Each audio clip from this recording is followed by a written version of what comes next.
Mary, I want you to try to remember what happened 22 years ago on Christmas night in Lowell.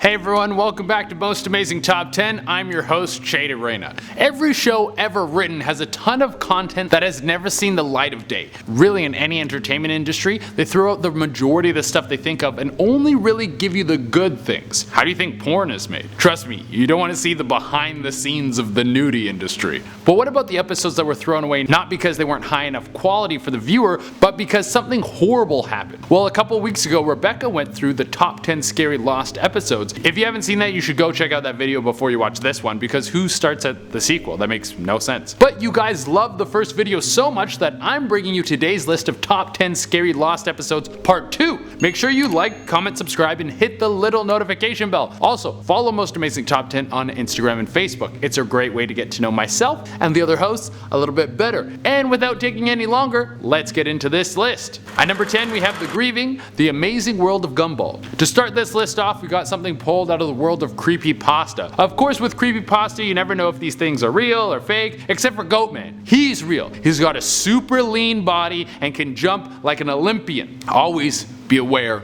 of Goatman. This one is about an episode of The Amazing World of Gumball that apparently aired late one night on Adult Swim. The person writing the creepypasta said that she was up around midnight when the headline came on saying there was going to be a special episode of the show. Now the episode kicks off with just Gumball sobbing, followed by shots of his father sobbing, and then both Gumball and his parents in the principal's office as the principal tells the whole family that Gumball's brother and sister were murdered. It's followed by graphic scenes of them finding the bodies and even Gumball's sister's decapitated head. I guess this episode was intended for an older audience. At number 9, we have Man's Best Friend. You guys have heard me talk about the deadly duo before. Ren and Stimpy were the kings of showing kids things they were too young to watch. The show had so much violence and sexually suggestive material in it, it probably should have been on HBO. There's no way this could pass for a kids show in this day and age. I'm so glad I got to grow up in an era where I could watch this on network television. In one particular episode, Ren and Stimpy got a new owner. With this new owner, the two of them are repeatedly punished and screamed at. And at times they're even rewarded with things like cigar-shaped dog treats. Near the end of the episode, their psychotic new owner wants to teach them how to protect him. He does this by having Ren beat the hell out of him. Ren, being the ruthless maniac that he is, beats the man so close to death he probably talked to the devil himself.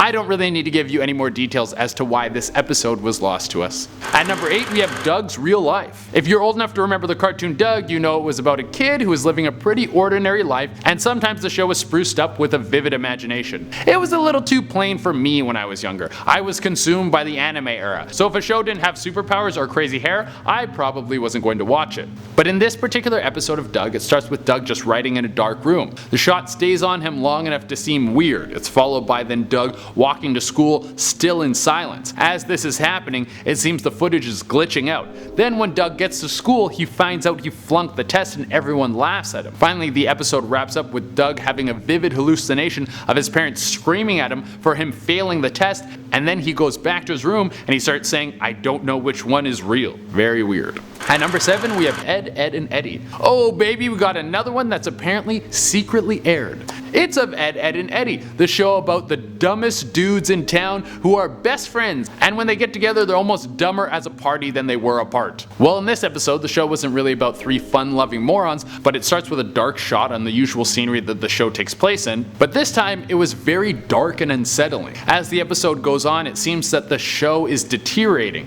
as if the world and the quality of the show is dying. The episode ends with a shot on Eddie's house as everything goes to black. Number 6. Blue's Clues, No Clues. Jesus Christ, there's even dark, disturbing episodes of Blue's Clues? We can't have anything nice anymore. Next thing you know, you're gonna tell me that Chick-fil-A is homophobic or something. Huh.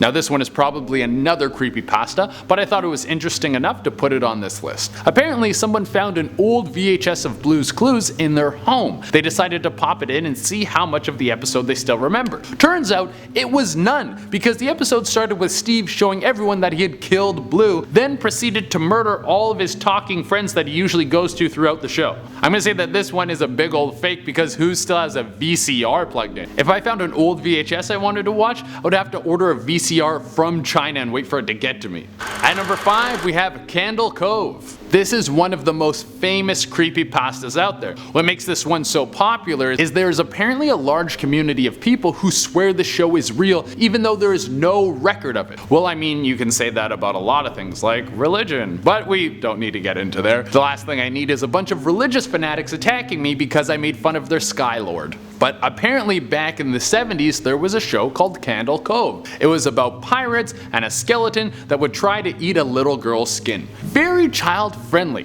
One person who swears the show is real and talked to his mom about it said that his mom told him every time he would go and watch Candle Cove, it would just be him staring at the static on the TV. Number 4.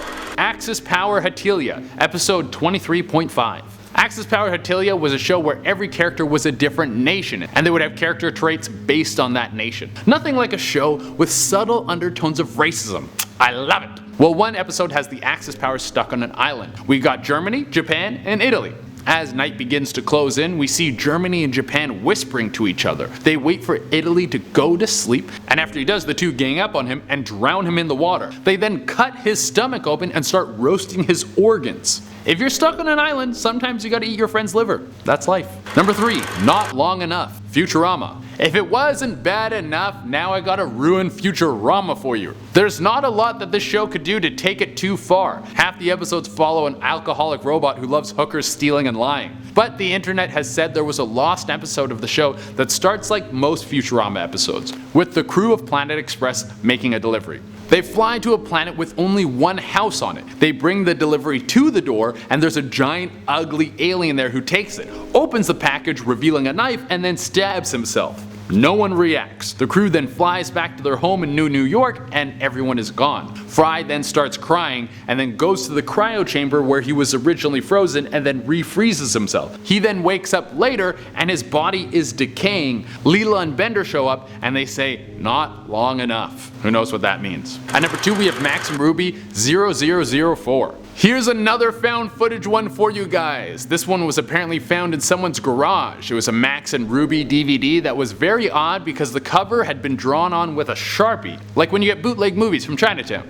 Well, this guy thought it was weird, so instead of just throwing it out like a responsible adult, he decided to watch it. Yeah, always watch that found footage. And on the DVD was something super strange. The selection menu had no art, but just a white screen with 4 episodes on it. And the episodes weren't named either, they were just titled 1, 2, 3, 4. All of them were pretty normal except for the 4th one. In this episode it was implied that Max and Ruby's mother and father killed each other, and the words "rest in peace mommy and daddy" keep popping up on the screen. I think I'm gonna pass on watching this one. Why would I watch the American Horror Story remix of a kids show when there's a Fast and the Furious franchise out there? I like when cars go fast and things go boom. I'm a simple man. At number 1 we have creepypasta titled Lost Episodes. To cap this list off, we got a collection of lost tapes made by someone who's only identified by the name Sid. As the story goes, Sid had a passion for cutting together VHS footage to make sort of new tapes. It was something he would do ever since he was a little kid. He was pretty good at it, and as he got older, the footage he would mash together would get darker and darker. Eventually, he got so obsessed with mashing this footage together that he lost contact with all his old friends. Years went by, and then one day, one of Sid's old friends came by looking for him. He went to his parents' old house because he apparently still lived there. What they found was both of Sid's parents dead and Sid in the garage. His body was in a chair rotting, with wires flowing out of him in every which direction, some connected to a television screen. Scattered around everywhere were some old VHS tapes with some of the most disturbing footage you could imagine. It was basically episodes of television shows spliced together with horrible torture scenes. It was truly grotesque. Well everyone, that's our list. Thank you all so much for tuning in. As always, make sure you like, comment, subscribe, and hit the little notification bell. Also, if you guys like this video, let us know in the comments and maybe we'll do a part 3. And remember, if you haven't seen part 1, go and watch part 1 right now. Rebecca did an amazing job. Also follow Most Amazing Top 10 on Instagram and Facebook. It's a great way to get to know myself and the other hosts a little bit better. Until next time, I've been EDDY, and like I said, I gotta watch Fast and the Furious. Bye.